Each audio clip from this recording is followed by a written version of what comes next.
Hi dear students, let's see this question that came in JEE Advanced from the topic of balanced Wheatstone bridge. Basically here the question is very simple, it's just a calculative based question. So you can see a balanced Wheatstone bridge over here. Those students who are finding slight amount of difficulty, so I can draw this Wheatstone bridge in the more familiar shape, so you will be able to figure it out. So let me do that. So what I'm going to do, I'm going to rotate this by 90 degrees. So T point will come like over here. Okay. So if you see P will come somewhere over here. So this will be resistor 100. Okay. Then S will come over here. This will be 60 ohms. This is point S, and Q and T 300 and 500.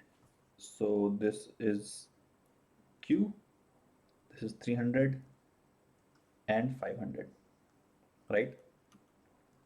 Now what I'm going to do, I'm going to make this PQ, attach this 50 volts between P and Q.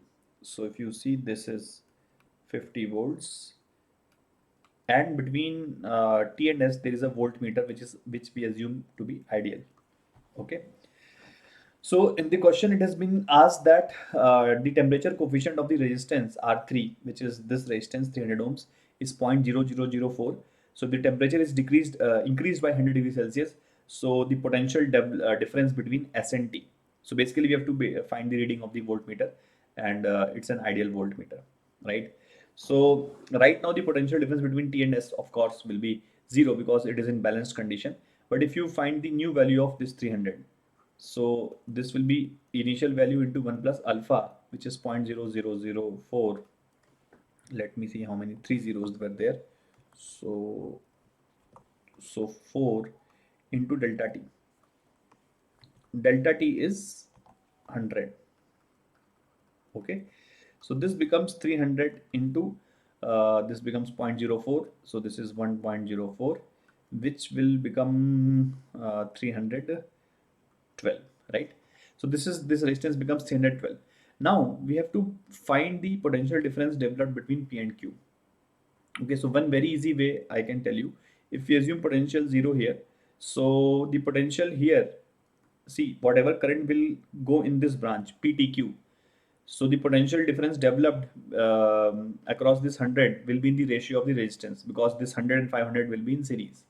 So if you say potential is 0 here, here potential is 50. So the total potential difference across P and Q is 50 volts. So we can say across P and T, the drop of 50 by 6. How did I say 50 by 6? Because total, across 600 ohms, 50 drop has to happen. So across 100 ohms, 50 by 6, correct? 100 upon 600. So I am hoping you understand this, that it will be 50 upon 6, right? This potential will be over here, right? Similarly, the potential at this junction, let me write this BT. BT is simply 50 into 100 upon 600. So this becomes 50 by 6, right? 100 upon 600. Similarly, if you write the potential here, so Vs 50 का drop इस पूरे के cross होना है, सो 60 के cross कितना होगा, 60 upon this, remember this has become 312, ये 312 हो चुका है, तो 60 upon 60 plus 312, that means 372. Yeah. Now we have to find Vt minus Vs, or basically the potential difference between these two, whatever value will be larger. So 12 से cancel हो रहा है, 12 5 जा 60, 12 3 जा 36, and 1 2 is 1.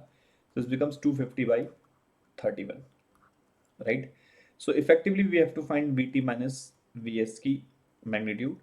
So if you solve this, you are going to get 25 by 3 minus 250 by 31. When you solve this, you're going to get approximately 0.268, which IT had given the answer range between 0.26 say 0.28. तो इसके बीच में जिसका भी answer आएगा, so 0.268 is the answer, and hence this is the correct. So this was merely based on a slight amount of calculation. That's it. Nothing difficult about that. I hope you would have understood, and nothing big about it. Thank you.